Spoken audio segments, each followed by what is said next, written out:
I know that when I started, I came from a very, I'm going to do it on my own mentality. And I Yes. kind of felt like when I was starting out, I was on my back, punching up at the world constantly, and nobody was out there to help me, and that was part of the driver in me. It was part of the dominant mentality. I'm an alpha, like I have, in my disc, I'm a high I and high D, and the two of them compete, the coach and then the director, if you will. And so when you take that mentality, results-oriented mentality, sometimes you're missing recipe. And the recipe has been done before. Now, just because someone provides you a recipe doesn't mean you don't change it just a little bit to fit what fits you. And as I got older and started to really mentor other people, I started to realize I was learning more from them than I ever dreamed I could by coaching someone. And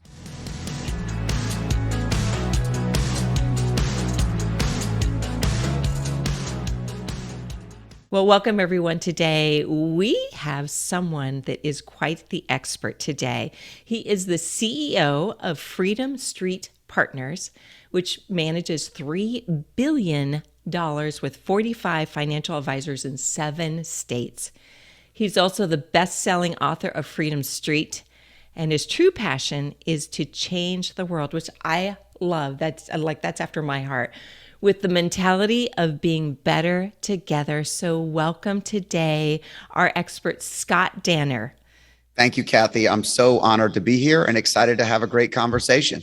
Absolutely. Absolutely. This is going to be fun today. So let me start off about talking about entrepreneurs that are being stuck. That comes up to me, I don't even know how many times. That's a constant thing. So what's your take on people being stuck? I think everybody gets stuck, first of all. So, I love to practice feel, felt, found. And, when we practice feel, felt, found, we say, I feel that people think this is important. So people feel stuck. I've felt the same way. But what I found is movement always beats stagnation. So if you're stuck and you're finding yourself in a mode where maybe you're crushing it, but you're actually just below where you want to be. It's not always when you're first starting out. Sometimes it's that you've taken off and you've moved so quickly through the different levels that you have to reassess. And so, I love to say Nike's tagline is not just try it. It's across the shirt. It says just do it. Right. And movement and action are really the keys to getting unstuck, even if it's just one small motion. So let's take something everybody understands. Working out, okay? More than the majority of people will say, I can't find time, or I need to do this. I know I need to do this, but I can't find the time. The reality is just starting a tiny habit, just building something in your day that's movement. Maybe it's going for a walk. Maybe it's a quick jog. Maybe the walk can turn into the jog. It starts with action. And I think that's really, I felt stuck. I feel stuck sometimes. And it's at different things at different moments in our lives. But we all have felt that way. So it's really important to move. The next thing that I think is really important, Kathy, is to remember that you're not alone.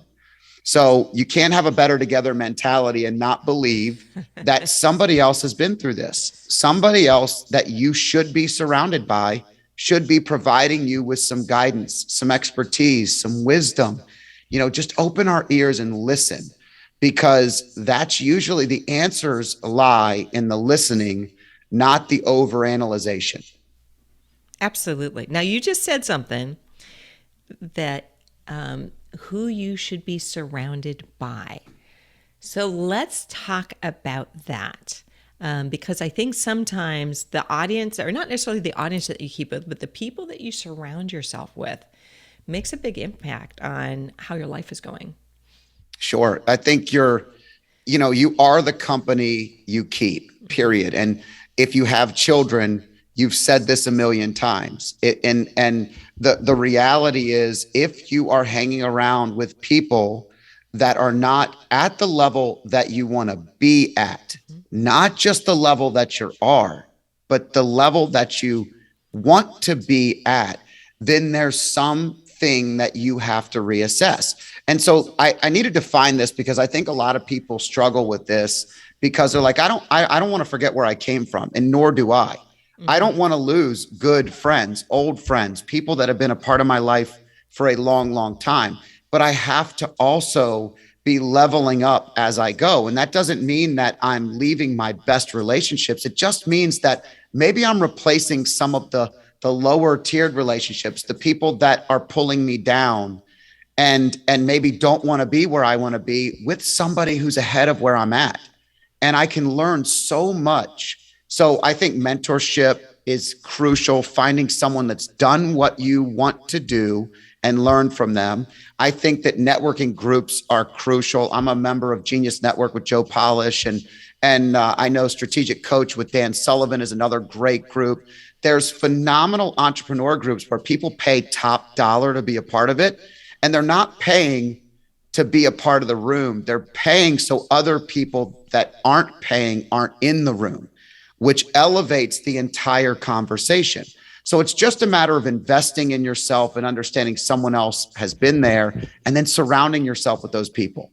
Absolutely. I love that you talked about mentorship because that's actually one of the reasons I'm doing this summit, because I was really lucky very early on in my career, my professional career, to have the best mentor. And he ended up being a CEO of a publicly traded company. He taught me everything that I know, quite frankly, about sales. And because of that, I've sold a lot, close to $1 billion. So I think a mentor will shorten the amount of time that it takes for you to get to where you want to go. So always look for that.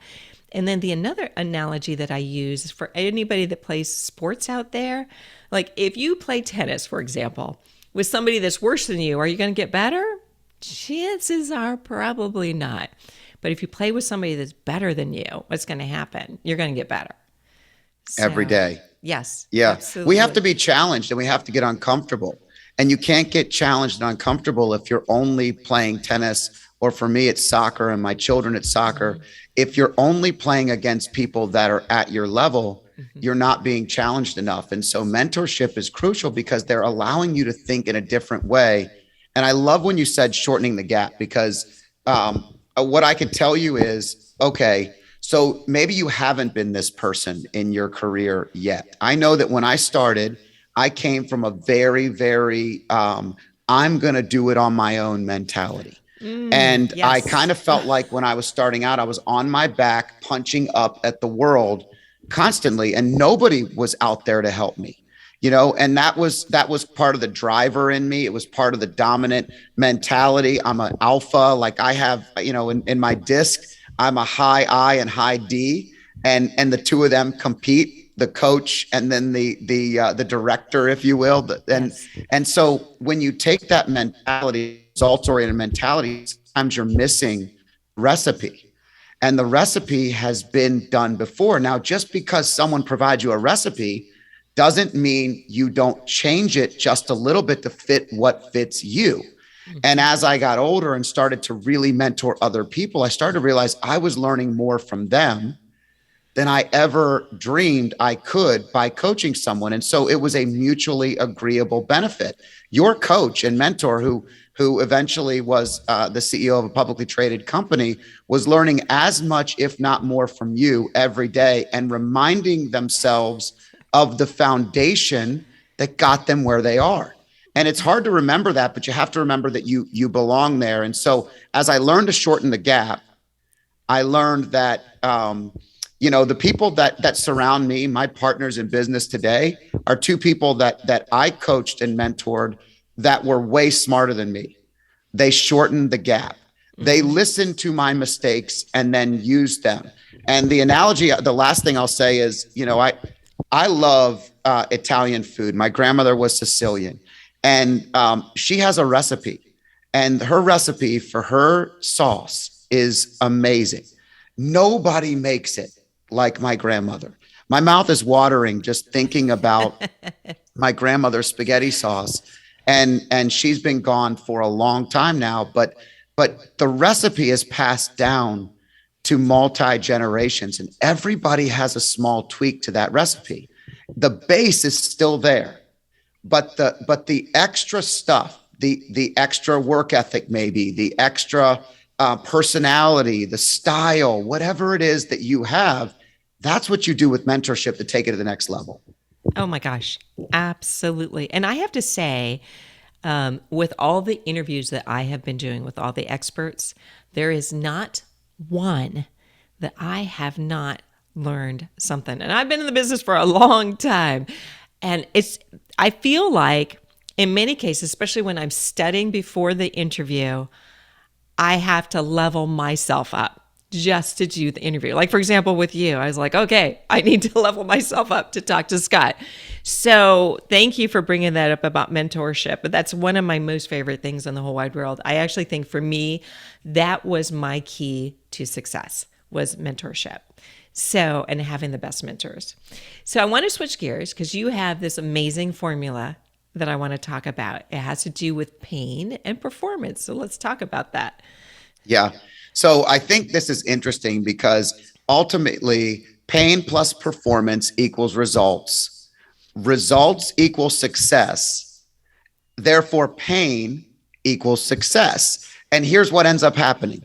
People go, well, why do I have to be in pain? I don't mean bad pain.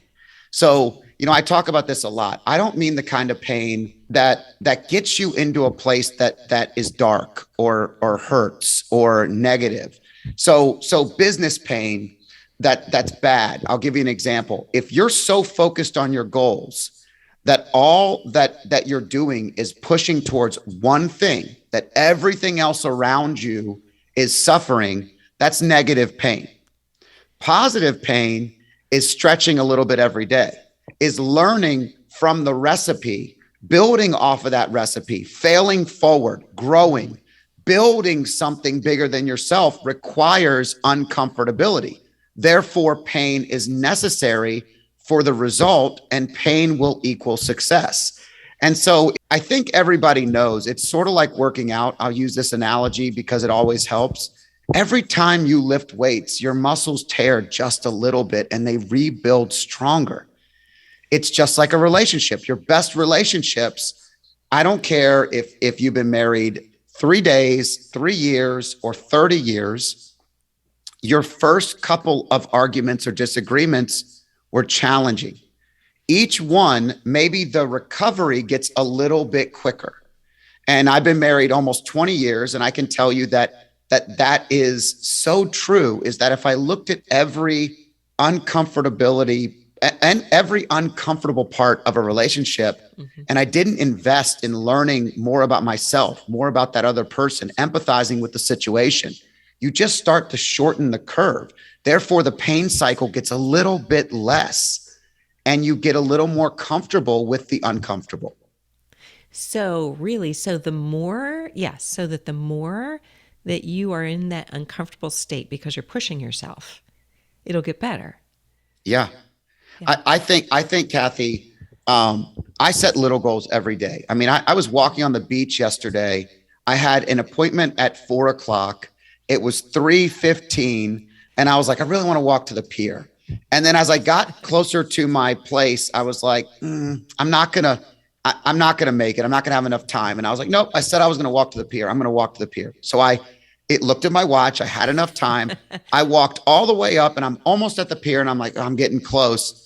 I decided to walk through the pier to the other side, touch the pier and walk back. Now, why do I do that? Because I want my word to mean something. I want self-talk to matter. I want to build on my own ability to stretch the comfort zone. And I knew deep down that I wasn't going to be late. Now, I didn't have as much time to prepare as I might have wanted to, but I felt really good about setting a super tiny, small goal. Now that turns into really good practices in business because your word is your bond and your word to yourself is worth even more. You got to stop lying to yourself because people lie to themselves way too much. And you can lie to me, you can lie to you, but when you don't lie, when you're lying to yourself on a regular basis, you're really building yourself in a position where it's the wrong kind of failure. Oh, I love that. I absolutely love that. I think keeping your word to others is one of my non-negotiables, and is a pet peeve of mine when people don't do that. But I absolutely agree that if you don't keep your word to yourself, you're doing the same thing. I mean, put yourself in the other person's shoes. If that was you, how would you feel? Right. Right. So, you have something that I've seen you say before, about living your legacy. So, how can entrepreneurs live their legacy? So I'm going to backtrack and talk just for a second. When we talk about legacy, let's use the word impact. Okay. Okay. Impact is a really easy word for people to understand. Legacy feels like it's something that's supposed to be at the end. So I really talk about living a legacy versus leaving a legacy, because if you're doing something that matters, guess what? You will automatically leave a legacy. But the key is to focus on your impact and to focus now at every level of business. The reason is this: if you focus on your impact now, if your business is highly successful, and you should always plan for your business to be highly successful. And if it's highly successful and you may want to sell it one day, most people struggle when it comes to getting rid of the business or passing the business on to the next generation or moving through to the next phase or chapter of their life, because their impact is tied directly to the business.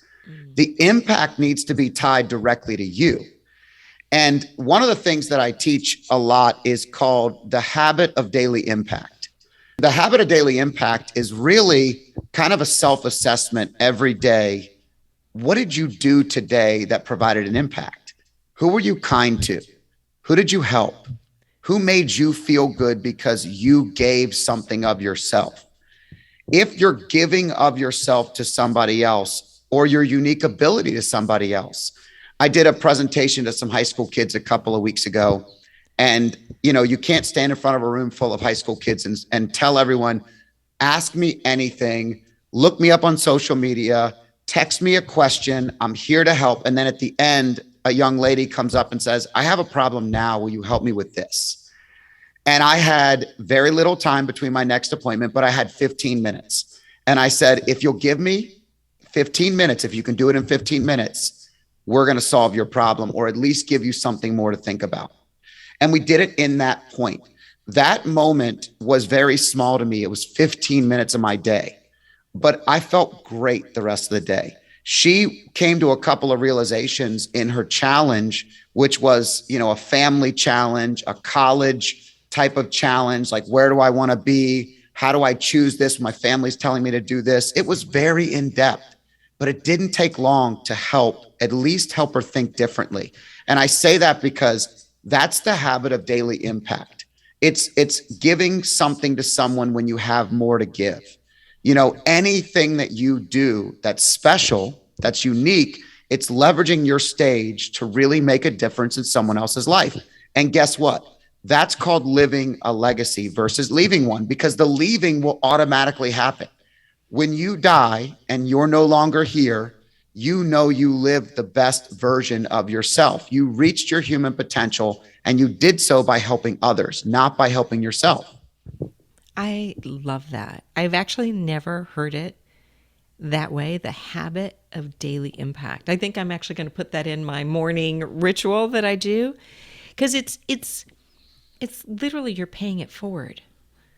In many Yeah. cases, you are, and absolutely, that's how you'll leave your legacy.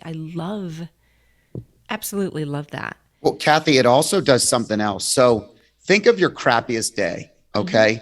We all have bad days. And I tell a story in my book about a bad day, and I'm using air quotes for those of you that are listening, but I say bad day with air quotes because my bad days I laugh at. Like, I can't believe how blessed I am and how grateful I feel. But every once in a while you get in a funk and nothing is working in the way that you want it to. And you kind of find yourself in a stagnant spot where you feel like it's a bad day or it's not going the way that you need. Bad news. So this particular story was one where the very, very quick version is that, I had a flat tire. It was parked in my garage. I couldn't get to it. I had an appointment that I was going to be late for. I was late. I made it in. I had to rush through the appointment. I got back. I had a friend come help put air in the tire. Then the battery had a problem. It was like an enormous day. Then there was a problem at work that I had to go in and solve after spending all day in the dealership because only the dealership could fix this problem. Mm-hmm. And I have my hands on my head. And I'm literally thinking to myself, man, I don't ever have bad days. And today is not going the way I really wish it would. And no sooner do I look down, my phone dings, and it's one of the directors of the Boys and Girls Club I'm on the board for. And she very rarely texts me, but when she does, it's usually to make it to do something or to get the board behind something or to help somebody. And it says, I've got a family that's going to be homeless tonight. I need to help them get a place to stay or keep their current residence. And I don't know how to do it. So I asked a couple of questions. I said, how much do they need? She said $380, but I have 20 that I can give. And she said, it's going to rain tonight. And they've been in a motel and mom works at Taco Bell and the pay cycles off for her by a week. And she gave me the story and I just immediately Venmo'd her, not the mom, not anybody. Giving without expectation is another part of the habit of daily impact. I'm not getting any credit. I'm not worried about credit. I just gave her the $360 she was lacking. She literally calls me crying. In 30 seconds, I was having a great day. Mm-hmm. Everything else was better. Nothing in business mattered. Everything I work for is for the ability to give back, to give more, to help others. And we were at a meeting 2 years later, fast forward, and she leans over the table. She had just bought my book and she tells me, I wanted to tell you that family has been living in that motel ever since we kept them out. And they are now in an apartment. They just got their first apartment and mom is so proud and she's moved up and her family's doing great and everybody's better. And that story has never ended. And so if you feel bad, go do something for someone else. That's another habit of daily impact. Love that. Do you think that is one of your keys to success? Because you basically said that you do what you do so that you can, in essence, have an impact. You think that's what's driven you to be as successful as you are? Yeah. You know what? I think the key is this. I think when you can kill the ego and you can get out of your own way, you can start to see all the great things that are around you. And when you start out, a lot of times you're so hungry. I know personally, I was so hungry to provide a better life for my wife and for our children. And, I felt like that was everything. And I was working and chasing a goal, chasing the next goal, chasing money, if you will. Mm-hmm. And I'm in the financial advisory world where money's something that becomes numb. Like you talk about it every day. There are conversations I have with people every single day that you and your family would be so uncomfortable having. Like people don't talk about what they make. People don't talk about what they have. They get uncomfortable with all these things. And yet it's numb to us because it's something that we value and we understand, but it's just everyday practice. It's like a doctor talking about your body. To you, it's uncomfortable. To me, it's uncomfortable. To them, they're like, it's just a body part, right? So the reason I bring that up is I think the key to success is an awakening, understanding that it has a lot to do with my ethic, my work, my action, but it really has to do with the way I think and who I'm doing it for, and remembering that there's something bigger than myself. So I would tell you that, without God, I don't feel like I have anything, that the spirituality part of my life has been a very, very great awakening for me.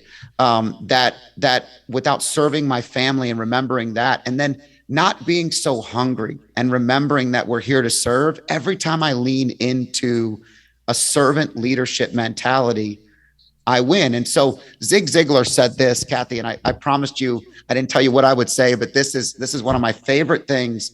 I was at a big meeting and I'm in a room with Olympic athletes NFL players, like everyone in the room. Have you ever been in a room where you feel like you're the lowest level performer in the Oh, room? yes. Hmm. Even though you know you belong there, but you're Hmm. not.